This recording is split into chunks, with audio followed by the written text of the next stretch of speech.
খ্ৰীষ্টৰ 1000 বছৰীয়া শাসনৰ পাছত সকলো মানুহ খ্ৰীষ্টৰ অনুগামী হ'বনে?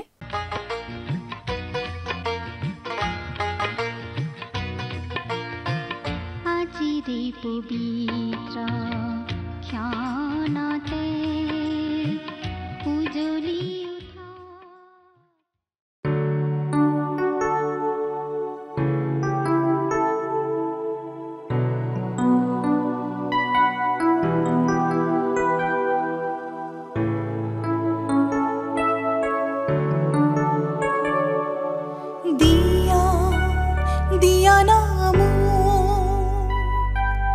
দর্শন তোমারে প্রভু দিয়া দিয়া নাম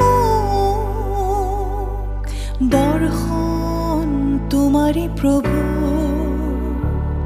দিয়া দিয়া নাম দর্শন তোমারে প্রভু দিয়া দিয়া নাম দর্শন তোমারে প্রভু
দর্শন তোমারে প্রভু দিয়া দিয়া নাম দর্শন তোমারে প্রভু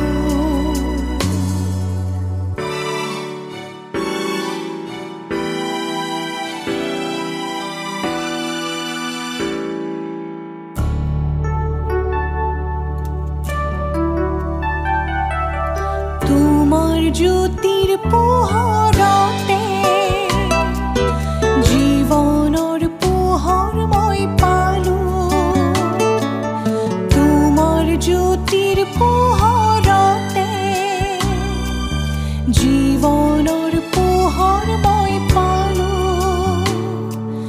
মোৰে পদে প্ৰতি পদে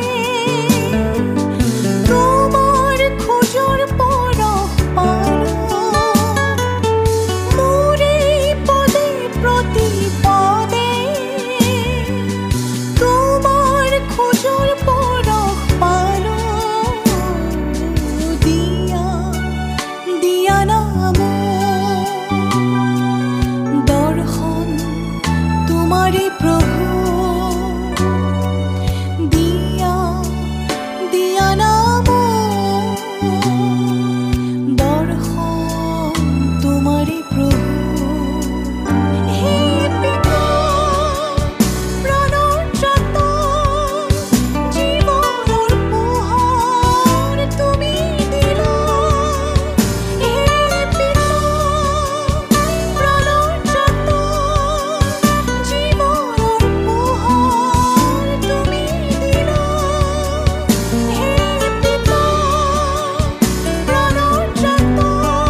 নমস্কাৰ আমাৰ ভক্তিবচন অনুষ্ঠানলৈ আপোনাক স্বাগতম জনাইছো খ্ৰীষ্টীয় বিশ্বাসী লোকসকলৰ বাবে বিশেষভাৱে প্ৰস্তুত কৰা এই ভক্তিবচন অনুষ্ঠানটো হৈছে বাইবেল অধ্যয়নৰ ধাৰাবাহিক অসমীয়া অনুষ্ঠান।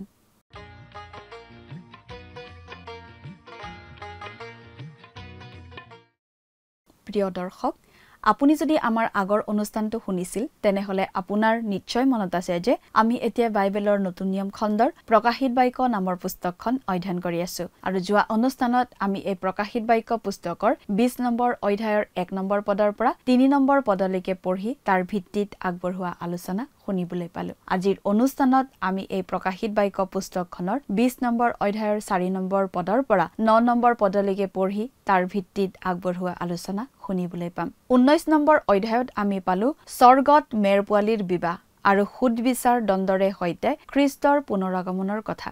50 দিনীয়া পৰ্বৰ দিনৰ পৰা আৰম্ভ কৰি পৃথিৱীৰ পৰা বিশ্বাসীসকলক উঠাই নিয়ালৈকে যিমানবোৰ লোকে বিশ্বাস কৰিব সেই বিশ্বাসীসকলৰ গোটটো খ্ৰীষ্টৰ আগত বিবাহৰ বাবে কইনা হিচাপে উপস্থাপন কৰা হ'ব। সেই বিবাহ অনুষ্ঠিত হ'ব স্বৰ্গত। তাৰ পাছত 20 নম্বৰ অধ্যায়ত আমি খ্ৰীষ্ট, শয়তান, মানুহ, ক্লেশৰ মাজেৰে পাৰ হৈ অহা সাধুসকল, পুনৰুত্থান, পৃথিৱী আৰু মহান বগা সিংহাসনৰ সৈতে সম্পৰ্কিত খ্ৰীষ্টৰ 1000 বছৰীয়া শাসনকালৰ সৈতে সন্মুখীন হওঁ। এই অধ্যায়ৰ প্ৰথম 9টা পদত এই 1000 বছৰ শব্দটো 6 বাৰকৈ পুনৰাবৃত্তি কৰা হৈছে। খ্ৰীষ্ট আহি আছে সেই কাল প্ৰৱৰ্তন কৰিবলৈ। আৰম্ভণিতে জোখনে দেখিবলৈ পালে স্বৰ্গৰ এক দূতে শয়তানক শিকলিৰে বান্ধিলে। অগাধ ঠাইৰ দুৱাৰ মুকলি কৰা হ'ল আৰু শয়তানক তাত বন্দী কৰি থোৱা হ'ল 1000 বছৰ পৰ্যন্ত, যাতে সি আৰু জাতিবোৰক ভুলাব নোৱাৰে। শয়তানক বন্দী কৰি পৃথিৱীৰ পৰা সম্পূৰ্ণৰূপে আঁতৰাই পেলোৱা হয়। শয়তানৰ অনুপস্থিতিয়ে আন্ধাৰৰ পৰা পোহৰলৈ অৱস্থা সলনি কৰে। শয়তানৰ অপসাৰণে 1000 বছৰীয়া শাসনৰ বাবে পৰিৱেশ মুকলি কৰে। জোহনে কেইখনমান সিংহাসন দেখিলে আৰু সেইবোৰৰ ওপৰত বহা কেইজনক সুদবিচাৰৰ ভাৰ দিয়া হ'ল। যীশুৰ সাক্ষ্য আৰু ঈশ্বৰৰ বাক্যৰ বাবে শ্বহীদ হোৱা লোকসকলৰ আত্মা জোহনে দেখিলে আৰু যিসকলে খ্ৰীষ্টাৰীক সেৱা উপাসনা নকৰিলে আৰু কপালত বা হাতত তাৰ চিন নললে তেওঁলোকে পুনৰ জি উঠি খ্ৰীষ্টৰ লগত 1000 বছৰ ৰাজত্ব কৰিলে। এইটোৱে হ'ব প্ৰথম পুনৰুত্থান। যিসকলৰ এই প্ৰথম পুনৰুত্থান হয় তেওঁলোক ধন্য আৰু পবিত্ৰ। তেওঁলোকৰ ওপৰত দ্বিতীয় মৃত্যুৰ কোনো অধিকাৰ নাই, কিন্তু তেওঁলোক ঈশ্বৰ আৰু খ্ৰীষ্টৰ পুৰোহিত হ'ব আৰু তেওঁৰ লগত 1000 বছৰ ৰাজত্ব কৰিব। প্ৰিয় দৰ্শক, কথাবোৰ অধিক বহলাই চাবলৈ আহকচোন। এতিয়া আমি মূল আলোচনাটোৰ মাজলৈ আগবাঢ়ি যাওঁ।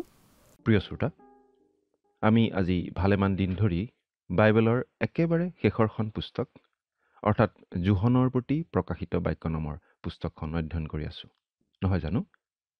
যোৱা অনুষ্ঠানটো আপুনি শুনিছিল নে বাৰু? যোৱা অনুষ্ঠানত আমি এই প্ৰকাশিত বাক্য পুস্তকৰ 20 নম্বৰ অধ্যায়ৰ অধ্যয়ন আৰম্ভ কৰিছিলোঁ। অৱশ্যে 20 নম্বৰ অধ্যায়ৰ প্ৰথম 3টা পদহে পঢ়ি তাৰ আলোচনা আগবঢ়াইছিলোঁ। গতিকে আজিৰ অনুষ্ঠানত আমি এই 20 নম্বৰ অধ্যায়ৰ 4 নম্বৰ পদৰ পৰা আমাৰ আলোচনা আৰম্ভ কৰিম।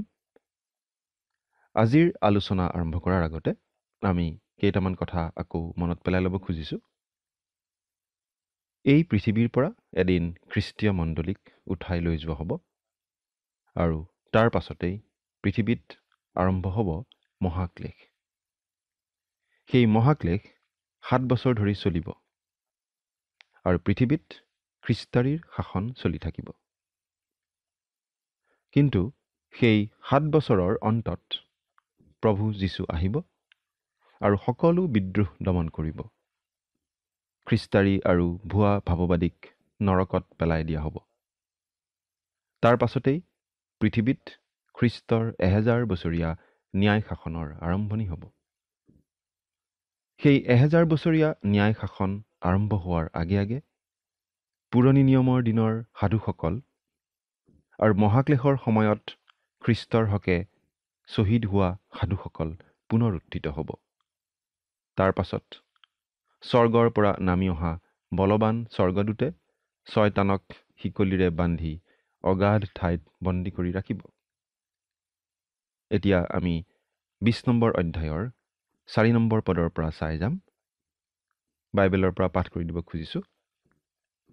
আপোনাৰ লগত যদি বাইবেল আছে অনুগ্ৰহ কৰি চাই যাব, আৰু লগত যদি বাইবেল নাই অনুগ্ৰহ কৰি মন দি শুনিব।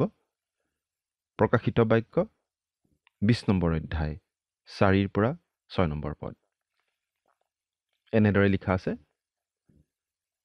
পাছে মই কেইখনমান সিংহাসন দেখিলোঁ। সেইবোৰৰ ওপৰত যিবিলাক বহিল, তেওঁবিলাকক সুধবিচাৰৰ ভাৰ দিয়া হ'ল। আৰু যীশুৰ সাক্ষ্যৰ কাৰণে আৰু ঈশ্বৰৰ বাক্যৰ কাৰণে যিবিলাকৰ মূৰ ছেদন কৰা হৈছিল, আৰু যিবিলাকে সেই পশু বা তাৰ প্ৰতিমূৰ্তিকে প্ৰণিপাত নকৰিলে, আৰু নিজৰ কপালত আৰু হাতত তাৰ ছাপ লোৱা নাই, তেওঁবিলাকৰ জীৱাত্মা দেখিলোঁ। তেওঁবিলাকে জিলে আৰু 1000 বছৰ খ্ৰীষ্টে সৈতে ৰাজত্ব কৰিলে। সেই 1000 বছৰ পূৰ নহয় মানে মৃতবিলাকৰ অৱশিষ্ট লোক নিজিলে। এয়ে প্ৰথম পুনৰুত্থান। যিকোনো এই প্ৰথম উত্থানৰ ভাগী হয় তেওঁ ধন্য আৰু পবিত্ৰ। তেওঁবিলাকৰ ওপৰত দ্বিতীয় মৃত্যুৰ কোনো ক্ষমতা নাই, কিন্তু তেওঁবিলাক ঈশ্বৰৰ আৰু খ্ৰীষ্টৰ পুৰোহিত হৈ তেওঁৱে সৈতে 1000 বছৰ ৰাজত্ব কৰিব। মহাক্লেশৰ সময়ত পৃথিৱীত অনেক লোকৰ মৃত্যু ঘটিব। অনেক লোকে খ্ৰীষ্টৰ হকে শ্বহীদ হ'ব। কিন্তু সেই শ্বহীদসকল পুনৰুত্থিত হ'ব আৰু খ্ৰীষ্টৰ সৈতে 1000 বছৰ শাসন কৰিবলৈ পাব। মহাক্লেশৰ সময়ৰ সাধুসকলে 3.5 বছৰ ধৰি সহন কৰা মহাক্লেশৰ বিনিময়ত লাভ কৰিব 1000 বছৰ। তেওঁলোকৰ নিশ্চয় লাভেই হ'ব। 1000 বছৰ খ্ৰীষ্টৰ সৈতে শাসন কৰিবলৈ পোৱাটো কম লাভৰ কথা নে? সেই 3.5 বছৰ কাল তেওঁলোকে অতি কঠিন ভয়ানক দিনৰ মাজেদি পাৰ কৰিব লগা হৈছিল। কিন্তু সেই 1000 বছৰীয়া ন্যায় শাসনৰ দিন হ'ব অতি অপূৰ্ব। খ্ৰীষ্টৰ সৈতে একেলগে এই পৃথিৱীত শাসনভাৰ চলোৱাৰ কথা কল্পনা কৰি চাওকচোন। এই ভাৱবাণীটো আমি বাইবেলত পোৱা আন আন ভাৱবাণীবিলাকৰ নিচিনাকৈ চাব লাগে। কিয়নো প্ৰথমে ইয়াকে জানিছা যে শাস্ত্ৰৰ কোনো ভাৱবাণী কওঁতাৰ নিজৰ ব্যাখ্যাৰ বিষয় নহয়। 2 পিতৰ 1 অধ্যায় 20 পদ। আমি শাস্ত্ৰৰ পৰা যিকোনো এটা পদ তুলি লৈ সেই পদৰ ভিত্তিতেই এটা নতুন তত্ত্ব গঢ়ি তুলিবলৈ চেষ্টা কৰিব নালাগে। আমি যিকোনো এটা শাস্ত্ৰপদ ব্যাখ্যা কৰোঁতে কথাবোৰ বাইবেলৰ আন আন শাস্ত্ৰপদৰ লগত খাপ খোৱা হ'ব লাগিব। ইয়াত যিখিনি কথা কোৱা হৈছে সেই কথাখিনি পোনপটীয়াভাৱে আমি যদি গ্ৰহণ কৰি লওঁ, তেনেহ'লে শাস্ত্ৰৰ আন ঠাইৰ কথাৰ সৈতে খাপ খাই পৰে। ইয়াত যি সিংহাসনৰ কথা কোৱা হৈছে সেয়া আক্ষৰিক অৰ্থত সিংহাসন। সিংহাসন মানে সিংহাসন, বেলেগ একো নহয়। শ্বহীদসকল শ্বহীদেই। যীশু মানে যীশুৱেই। ঈশ্বৰৰ বাক্য মানে ঈশ্বৰৰ বাক্যই। বনৰীয়া পশুটোৰ কথা যে আমি পাই আহিছোঁ, সেই পশু মানে খ্ৰীষ্টাৰী। আক্ষৰিক অৰ্থত খ্ৰীষ্টাৰী, অৰ্থাৎ এজন ব্যক্তি। সেই খ্ৰীষ্টাৰীৰ প্ৰতিমাও আক্ষৰিক অৰ্থতেই প্ৰতিমা। পশুৰ ছাপ মানে সঁচাসঁচি ছাপ। হাত আৰু কপাল মানে হাত আৰু কপালেই। 1000 বছৰীয়া শাসন মানেও 1000 বছৰীয়া শাসনেই। গোটেই কথাখিনি আক্ষৰিক অৰ্থত আমি মানি ল'ব পাৰোঁ। ঈশ্বৰে যদি 1000 বছৰ নুবুজাই 5000 বছৰ বুজালেহেঁতেন, তেন্তে তেওঁ 5000 বছৰ বুলিয়েই ক'লেহেঁতেন। আৰু যদিহে 1000 বছৰীয়া ন্যায় শাসন অনন্তকলীয়া হ'লহেঁতেন, তেন্তে ঈশ্বৰে অনন্তকলীয়া বুলিয়েই ক'লেহেঁতেন। ঈশ্বৰে যি বুজাব খোজে সেই কথা জানো ভালদৰে বুজাব নোৱাৰে? নিশ্চয় পাৰে। যি ক'ব খোজে ক'ব জানো তেওঁ নাজানে? নিশ্চয় জানে। তেওঁ যদি 1000 বছৰীয়া ন্যায় শাসন বুলি কৈছে, তেন্তে 1000 বছৰীয়া শাসনেই বুজাইছে।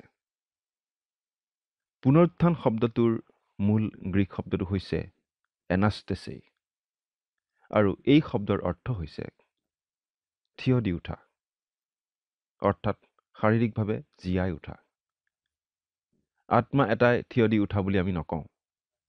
গতিকে এই শাস্ত্ৰাংশখিনিৰ আক্ষৰিক অৰ্থ গ্ৰহণ নকৰি আত্মিক অৰ্থ উলিয়াব খোজা লোকসকলে আত্মাইনো কেনেকৈ থিয় দি উঠিব সেই কথাটো বুজাবলৈ হাবাথুৰি খাব লগা হ'ব। পুনৰুত্থান বুজাবলৈ ইয়াত যিটো শব্দ ব্যৱহাৰ কৰা হৈছে, 1 কৰিন্থিয়া 15 নম্বৰ অধ্যায়তো সেই একেটা শব্দই ব্যৱহাৰ কৰা হৈছে।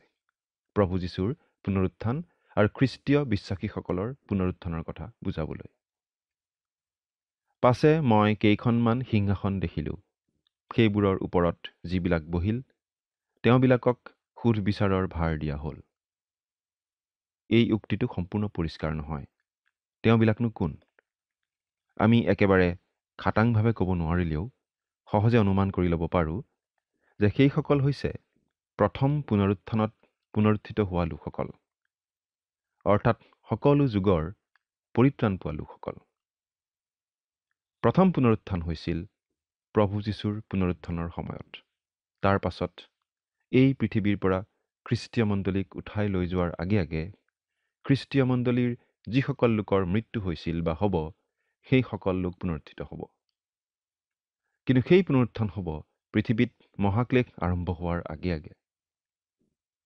মহাক্লেশৰ সামৰণি হোৱাৰ পাছত প্ৰভু যীশুৰ দ্বিতীয় আগমনৰ সময়ত পুনৰুত্থান হ'ব সেই মহাক্লেশৰ সময়ত মৃত্যু হোৱা আৰু পুৰণি নিয়মৰ দিনৰ সাধুসকলৰ। আৰু যীশুৰ সাক্ষ্যৰ কাৰণে আৰু ঈশ্বৰৰ বাক্যৰ কাৰণে যিবিলাকৰ মূৰ ছেদন কৰা হৈছিল আৰু যিবিলাকে সেই পশু বা তাৰ প্ৰতিমূৰ্তিকে প্ৰণিপাত নকৰিলে আৰু নিজৰ কপালত আৰু হাতত তাৰ ছাপ লোৱা নাই, তেওঁবিলাকৰ জীৱাত্মা দেখিলোঁ। মুঠতে পুনৰুত্থান একেদিনাই নহয়, ক্ৰমান্বয়ে কেইবাবাৰো হ'ব, যেন এটা শোভাযাত্ৰাই। আৰু সেই শোভাযাত্ৰাৰ নেতৃত্ব দিছে প্ৰভু যীশুখ্ৰীষ্টই, কাৰণ প্ৰথম পুনৰুত্থান তেওঁৰেই হৈছিল। প্ৰভু যীশুৰ পাছত সাধুসকলৰ আৰু তাৰ পাছত মহাক্লেশৰ সময়ৰ শ্বহীদসকলৰ পুনৰুত্থান হ'ব। তাৰ পাছত 1000 বছৰীয়া ন্যায় শাসনৰ দিন প্ৰতিষ্ঠা হ'ব। সেই 1000 বছৰীয়া শাসনকালৰ অন্ত হ'লে আৰু এটা পুনৰুত্থান হ'ব, আৰু সেইটো পুনৰুত্থান হ'ব খ্ৰীষ্টক বিশ্বাস নকৰা লোকসকলৰ। সেই হেৰাই থকা লোকসকলক পুনৰুত্থিত কৰি বিচাৰ কৰা হ'ব আৰু নৰকত অনন্ত দণ্ড বিহা হ'ব। তাৰ পাছত আৰু মৃত্যু নাথাকিব। মহাক্লেশৰ সময়ত খ্ৰীষ্টৰ হকে শ্বহীদ হোৱা লোকসকল আৰু পুৰণি নিয়মৰ দিনৰ সাধুসকলে খ্ৰীষ্টৰ সৈতে ৰাজত্ব কৰিবলৈ পাব। আমি ভাবোঁ দাউদ প্ৰভু যীশুখ্ৰীষ্টৰ বিশ্বস্ত সহযোগী হ'ব। আনহাতে খ্ৰীষ্টীয় মণ্ডলী থাকিব নতুন জেৰুজালেমত, আৰু সেই বিশেষ সন্মানজনক ঠাইৰ পৰাই খ্ৰীষ্টৰ কন্যা হিচাপে খ্ৰীষ্টীয় মণ্ডলীয়ে শাসন কৰিব ঈশ্বৰৰ সৃষ্টিৰ এক বিশাল সমূহৰ ওপৰত। আৰু খ্ৰীষ্টই নিশ্চয় নতুন জেৰুজালেম আৰু পুৰণি জেৰুজালেমৰ মাজত সঘনাই অহা যোৱা কৰিব। পুৰণা জেৰুজালেম থাকিব এই পৃথিৱীতে, আৰু আমি ভাবোঁ খ্ৰীষ্টীয় মণ্ডলীয়ে স্বৰ্গ আৰু পৃথিৱীৰ ঘৰৰ মাজত সঘনাই অহা যোৱা কৰিব।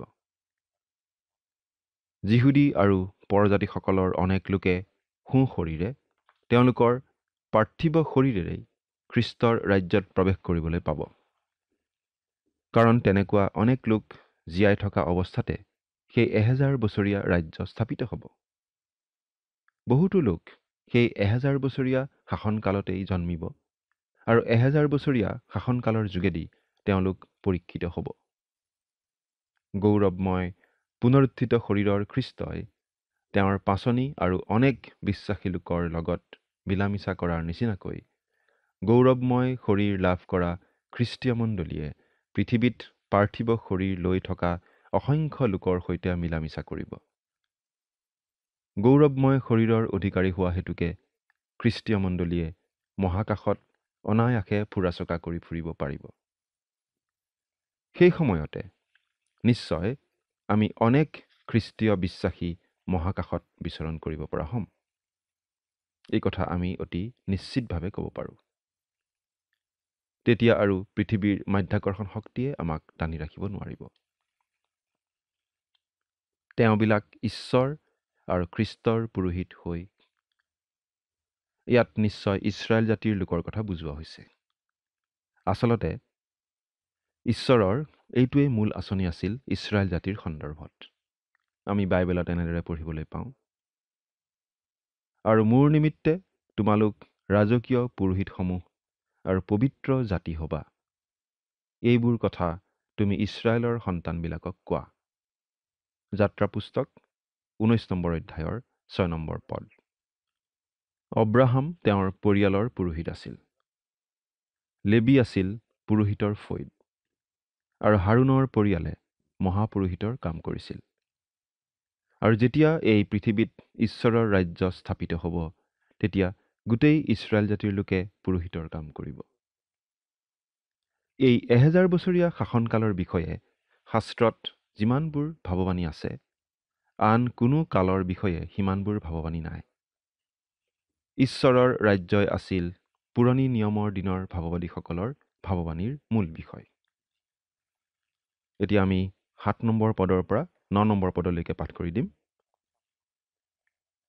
পাছে সেই 1000 বছৰ পূৰ হ'লে ছয়তানে নিজ বন্দীশালৰ পৰা মুক্ত হৈ পৃথিৱীৰ 4 চুকত থকা জাতিবিলাকক, অৰ্থাৎ সাগৰৰ বালিৰ সমান সংখ্যা হোৱা যি গোগ আৰু মাগোগ, সিহঁতক ভুলাই ৰণলৈ গোট খুৱাবলৈ ওলাই আহিব।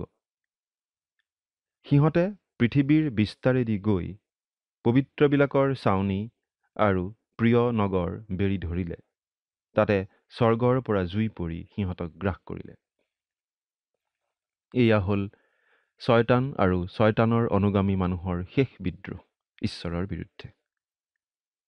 1000 বছৰীয়া শাসনকাল হ'ব আদৰ্শ পৰিৱেশত মানুহৰ পৰীক্ষা।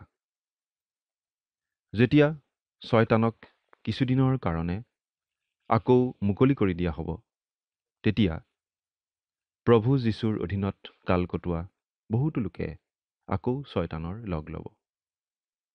এই মানুহবোৰ ক'ৰ পৰা আহিব বাৰু?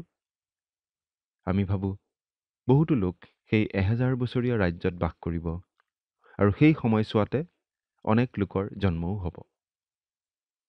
এই সময়তে নিশ্চয় পৃথিৱীৰ জনসংখ্যা ব্যাপক হাৰত বাঢ়িব। বেমাৰ আজাৰ নোহোৱা হ'ব। যেতিয়া প্ৰভু যীশুৰ শাসন চলিব, তেতিয়া প্ৰকৃতিৰ ওপৰৰ পৰা পাপৰ অভিশাপ গুচোৱা হ'ব, আৰু পৃথিৱীত প্ৰচুৰ পৰিমাণে খাদ্যবস্তু উৎপন্ন হ'ব, আৰু বৃহৎ জনসংখ্যাৰ বাবেও খাদ্যৰ নাটনি নিশ্চয় নহ'ব। কিন্তু এই আদৰ্শ পৰিৱেশতো কেৱল মানুহৰ অন্তৰহে সলনি নোহোৱাকৈ থাকিব, আৰু বহুতো লোকে ঈশ্বৰলৈ পিঠি দি আকৌ ছয়তানৰ লগ ল'ব। এই কথাটো অবিশ্বাস্য যেন লাগিব পাৰে, কিন্তু আমি আজিও দেখি আছোঁ মানুহে ভালটো এৰি বেয়া পথহে বাছি ল'বলৈ ভাল পায়। প্ৰভু যীশুৰ 1000 বছৰীয়া শাসনৰ অন্তত মানুহে আকৌ ছয়তানৰ লগ লোৱা কথাটোৱে বুজাই দিয়ে যে মানুহৰ অন্তৰৰ অৱস্থা অতি ঘিনলগীয়া। জিৰিমিয়া ভাৱবাদীয়ে এনেদৰে কৈছিল, মন সকলোতকৈ কপটময়, আৰু তাৰ ৰোগ সুস্থ কৰিব নোৱাৰি। কোনে তাক বুজিব পাৰে? জিৰিমিয়া 17 অধ্যায় 19 নম্বৰ পদ। আমি যে আচলতে কিমান বেয়া সেই কথা আমি কল্পনাই কৰিব নোৱাৰোঁ। আমাৰ পুৰণি প্ৰকৃতিটোক আমি কেতিয়াও ঈশ্বৰৰ বাধ্য কৰিব নোৱাৰোঁ, কিয়নো মাংসৰ ভাৱ ঈশ্বৰলৈ শত্ৰুতা, কাৰণ সেয়ে ঈশ্বৰৰ বিধানৰ বশীভূত নহয় আৰু হ'বও নোৱাৰে। ৰোমিয়া 8 নম্বৰ অধ্যায়ৰ 7 নম্বৰ পদ। সেই লোকসকলে প্ৰভু যীশুৰ ন্যায় শাসনৰ অধীনত 1000 বছৰ কটাব, আৰু তেওঁবিলাকৰ নিশ্চয় আমনি লাগিব ইমান ভাল সুন্দৰ পৰিৱেশত জীৱন কটাই কটাই। সেই মানুহবোৰে নিজৰ খুচিমতে কাম কৰিবলৈ নাপায় নিশ্চয় বেয়া পাব, আৰু যেতিয়া সুবিধা দিয়া হ'ব তেতিয়া আকৌ বিদ্ৰোহ কৰিব ঈশ্বৰৰ বিৰুদ্ধে। পৃথিৱীৰ জাতিসমূহ আকৌ ছয়তানৰ দ্বাৰা ভ্ৰান্ত হ'ব, আৰু ঈশ্বৰৰ বিৰুদ্ধে একগোট হ'ব। কিন্তু মানুহৰ এই শেষ বিদ্ৰোহ মানুহৰ প্ৰথম বিদ্ৰোহৰ নিচিনাই মূৰ্খামি হ'ব, আৰু সেই বিদ্ৰোহ ব্যৰ্থ হ'ব। মানুহৰ প্ৰথম বিদ্ৰোহ আছিল এডেন বাৰীত। ঈশ্বৰৰ আজ্ঞা অমান্য কৰি মানুহে নিজলৈহে অভিশাপ কঢ়িয়াই আনিছিল আৰু সেয়া আছিল মানুহৰ অবাধ্যতাৰ আৰম্ভণি। ঠিক একেদৰে মানুহৰ শেষ বিদ্ৰোহৰ দ্বাৰাও মানুহৰ ওপৰলৈ অভিশাপহে নামি আহিব আৰু সেয়া হ'ব মানুহৰ বিদ্ৰোহৰ সামৰণি। কাৰণ ঈশ্বৰে সেই বিদ্ৰোহীসকলক, সেই অধাৰ্মিকসকলক চিৰদিনৰ কাৰণে দণ্ড বিহিব। প্ৰিয় শ্ৰোতা, ভাল পৰিৱেশত থাকিলেই মানুহ ভাল নহয়, যদিহে মানুহৰ অন্তৰ সলনি নহয়। আমি নিজৰ চেষ্টাৰে আমাৰ অন্তৰ সলনি কৰিবও নোৱাৰোঁ। প্ৰভু যীশুক আমাৰ ত্ৰাণকৰ্তা বুলি গ্ৰহণ কৰিলে আমি পবিত্ৰ আত্মাৰ যোগেদি নতুন জন্ম লাভ কৰোঁ আৰু তেতিয়াহে আমি লাভ কৰোঁ এটা নতুন প্ৰকৃতি। আৰু সেই নতুন প্ৰকৃতিয়েহে ঈশ্বৰক সন্তুষ্ট কৰিব পাৰে, পুৰণি প্ৰকৃতিয়ে নহয়। সেই নতুন প্ৰকৃতি আপুনি বাৰু লাভ কৰিছেনে? চিন্তা কৰি চাওকচোন। ঈশ্বৰে আপোনাক আশীৰ্বাদ কৰক। আমেন।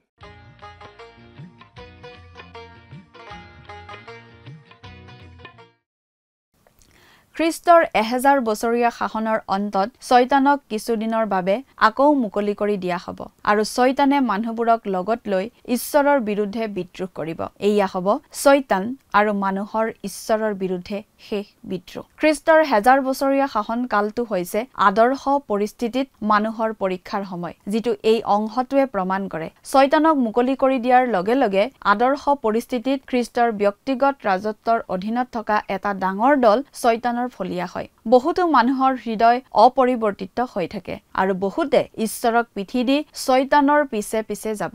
এইটো বিশ্বাস কৰিব নোৱাৰা যেন লাগে, কিন্তু এনেকুৱাই হ'ব। মানুহৰ হৃদয় কিমান ভয়ংকৰ সেই কথা ভালদৰে প্ৰকাশিত হ'ব। প্ৰিয় দৰ্শক, আজিলৈ আমাৰ অনুষ্ঠানটো ইমানতে সামৰণি মাৰিব খুজিছো। পৰৱৰ্তী অনুষ্ঠানত আপোনালোকক পুনৰ লগ পোৱাৰ আশা ৰাখিছো। সামৰণি মৰাৰ আগতে আহকচোন আমি খন্তেক প্ৰাৰ্থনাত মূৰ দুৱাওঁ। স্বৰ্গত থকা অতি মৰমীয়াল দয়ালু পিতৃ ঈশ্বৰ, ধন্য হওক প্ৰভু তোমাৰ নাম। তোমাৰ আশীৰ্বাদ, তোমাৰ অনুগ্ৰহ প্ৰভু প্ৰত্যেকৰ ওপৰত আছে। হয় পিতৃ, তাক বিশ্বাস কৰোঁ। বিশেষকৈ পিতৃ সময়তে প্ৰাৰ্থনা কৰিছোঁ প্ৰতিজন দৰ্শকসকলৰ বাবে। প্ৰভু, তুমি তেওঁলোকক তোমাৰ আশীৰ্বাদেৰে পৰিপূৰ্ণ কৰিবা আৰু প্ৰভু, যদি কিবা তেওঁলোকৰ সমস্যা বা প্ৰভু চিন্তা বিষয়বোৰ আছে, সকলো তোমাৰ হাতত ৰাখোঁ। তোমাৰ পবিত্ৰ হাতেৰে সেই সকলোবিলাক প্ৰভু তুমি দূৰ কৰি নিবা আৰু তেওঁলোকে যাতে তোমাক ধন্যবাদ দি তেওঁলোকৰ জীৱন যাতে প্ৰভু সম্পূৰ্ণৰূপে তোমাক বিশ্বাসেৰে যাতে আগবাঢ়ি প্ৰভু যাবলৈ পাৰিব, তেনে আশীৰ্বাদ দান কৰা। এই সকলো যাচনা মহান ত্ৰাণকৰ্তা প্ৰভু যীশু খ্ৰীষ্টৰ নামত অৰ্পণ কৰিছোঁ। আমেন। প্ৰিয় দৰ্শক, যোৱা অনুষ্ঠানৰ প্ৰশ্নটোৰ শুদ্ধ উত্তৰটো হৈছে এনচাৰ অপশ্যন চি, শয়তানক দূৰ কৰা। আজিৰ অনুষ্ঠানৰ ওপৰত আধাৰিত প্ৰশ্নটো হৈছে খ্ৰীষ্টীয় মণ্ডলী ক'ত থাকিব বুলি কোৱা হৈছে? অপশ্যন এ এডেন বাগিচাত, অপশ্যন বি নতুন জেৰুজালেমত, অপশ্যন চি নতুন পৃথিৱীত, অপশ্যন ডি স্বৰ্গত। প্ৰিয় দৰ্শক, আজিৰ প্ৰশ্নৰ সঠিক উত্তৰটো আজি সন্ধিয়া 6 বজাৰ আগেয়ে আপোনাৰ নাম আৰু সম্পূৰ্ণ ঠিকনাৰে সৈতে আমালৈ 7429840242 নম্বৰত SMS নাইবা হোৱাটছআপ যোগে প্ৰেৰণ কৰক। প্ৰিয় দৰ্শক, আপুনি যদি আমাৰ এই অনুষ্ঠানৰ যোগেদি আশীৰ্বাদপ্ৰাপ্ত হৈছে আৰু আমাৰ লগত কথা পাতিবলৈ বিচাৰিছে বা আপোনাক প্ৰাৰ্থনাৰ সহায়ো পৰামৰ্শ লাগে, তেন্তে আমালৈ 7429840242 এই নম্বৰত পোনপটীয়াকৈ ফোন কৰিব পাৰিব। ধন্যবাদ।